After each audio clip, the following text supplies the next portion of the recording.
pessoal, hoje a gente vai fazer a questão número 1 do capítulo 4 do livro do Moisés. A questão diz o seguinte: uma partícula está em equilíbrio sob a ação de três forças: força F1, força F2 e força F3. Mostre que o módulo de F1 dividido pelo seno de θ 23 é igual ao módulo de F2 dividido pelo seno de θ 31, que é igual ao módulo de F3 dividido pelo seno de θ 12, onde o θ e J é o ângulo entre FI e FJ, beleza?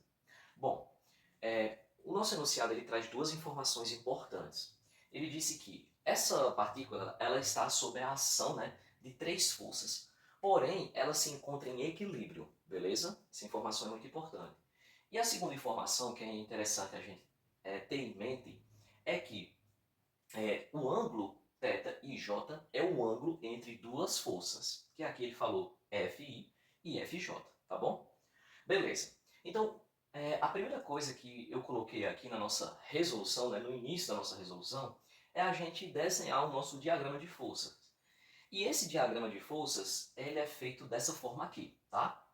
Então, como foi que a gente fez? Bom, a gente considerou, a ação de três forças, sobre a partícula. E aqui eu peguei esse vetor aqui e eu chamei de F1, tá? Que está atuando sobre essa partícula. Esse vetor aqui de F2, que também está atuando sobre essa partícula. E esse vetor de F3, que também está atuando sobre essa partícula, tá? Lembrando, essa partícula ela está em equilíbrio. E aí, o que acontece? Se aqui é o vetor F1 e aqui é o vetor F2, isso significa que o ângulo entre eles vai ser o θ12, certo? Porque o θ12, o 1 representa a força F1 e o 2 aqui a força F2. Entre o vetor F2 e o vetor F3, nós vamos ter o ângulo θ23, certo? E entre o vetor F3 e F1, nós vamos ter o ângulo θ31, beleza? Que são os ângulos que a gente tem aqui na nossa expressão. E lembrando, que ele falou que esse ângulo IJ é o ângulo entre as forças, beleza? Então esse aqui é o nosso diagrama de forças que eu desenhei. Outro ponto da nossa resolução é que, como essa partícula ela está em equilíbrio, isso significa que a soma entre as forças é igual a zero, certo? Então a gente colocou aqui. Graficamente, como é que eu posso representar essa soma aqui vetorial? Eu posso representar dessa forma aqui. Só que eu fiz um triângulo aqui, já que olhando para essa expressão aqui, e eu vou explicar logo à frente, eu vou ter que usar a lei dos senos. Então eu desenhei um triângulo, só que esse triângulo, os vetores que formam esse triângulo, eles respeitam a direção e o sentido do nosso diagrama de forças, certo? Então perceba que o nosso vetor F1 está na direção e sentido do nosso vetor F1 aqui. Esse vetor F2 está na direção e sentido do nosso vetor aqui. E esse vetor aqui, que é o F3, está na direção e sentido desse daqui, beleza? Beleza. Só que observa o seguinte. Se nós prolongássemos esse vetor F1 aqui, eu coloquei três tracinhos, se nós prolongássemos ele, nós teríamos aqui no lado de fora o ângulo entre o vetor F1 e o vetor F2. E esse ângulo aqui seria quem? Então, entre o ângulo entre o vetor F1 e o vetor F2, nós temos o θ12, que está aqui o ângulo θ12, beleza? Entre o vetor F2 e o vetor F3, então, entre o vetor F2 e F3, nós vamos ter o θ23. Está aqui o θ23. Se nós prolongássemos esse daqui, entre o vetor F3 e o F1, nós vamos ter esse ângulo de fora aqui, que é o θ31. Está aqui o θ31 entre F3 e F1. Beleza? Beleza. E aí, veja só, pessoal. Aqui a gente vai lembrar, de algo que é a lei dos senos. Aí preste atenção. Se nós tivermos um triângulo qualquer, e eu pegar qualquer lado desse triângulo, a lei dos senos diz o seguinte. Se eu pegar um determinado lado, por exemplo, o lado A, e dividir pelo seno do seu ângulo oposto, é a mesma coisa de eu pegar o lado B e dividir pelo seu ângulo oposto, seno B, que é a mesma coisa eu pegar o lado C e dividir pelo seu ângulo oposto, C. Nós vamos ter um valor constante aqui. Isso é o que diz a lei dos senos.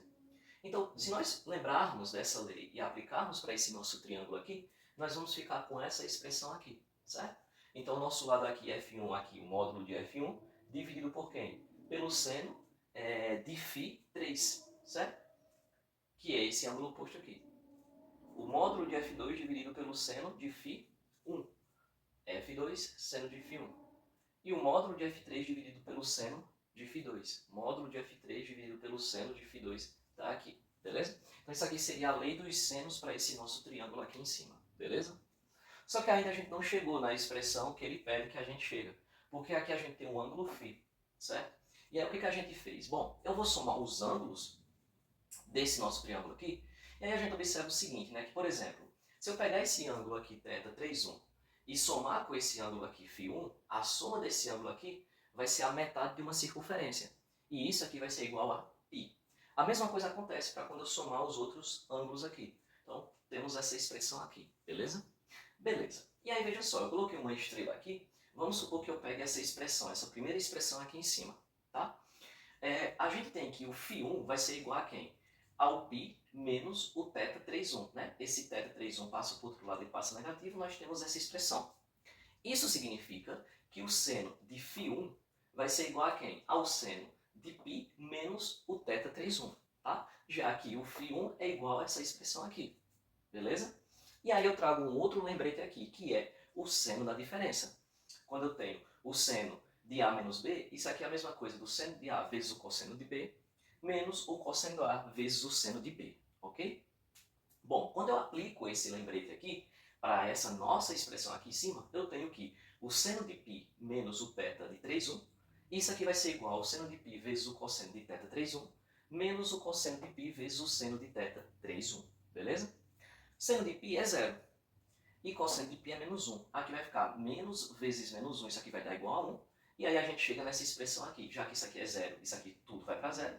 E o que a gente vai ter ali do outro lado é quem? O seno de θ 3,1. Então significa que o seno da diferença aqui entre π menos θ 3,1, isso aqui é o seno de quem? De 3,1. Então isso significa, logo, o seno de φ1, se a gente voltar para essa nossa expressão aqui em cima, certo? Se nós voltarmos para essa expressão aqui em cima, então o seno de φ1 vai ser igual a quem? Ao seno de π menos seno menos o θ 3,1. Só que isso aqui, tá aqui em cima, é igual a quem? Ao seno de θ 3,1. Então veja que o resultado está dando o quê? Eu tenho que o seno de φ1 está sendo igual ao seno de θ 3,1. Então onde eu tenho ó, o seno de φ1 é o seno de quem? De θ 3,1. E aí se você fizer essa aplicação para os outros, você vai ver que o seno de φ2 vai ser igual ao seno de θ 1,2. Então o seno de φ2 vai ser o seno de θ 1,2. E o seno de φ3, que é esse daqui, vai ser o seno de θ 2,3, que é o que a gente tem aqui. Portanto, nós chegamos na nossa expressão aqui em cima, que ele pedia para nós chegarmos, beleza?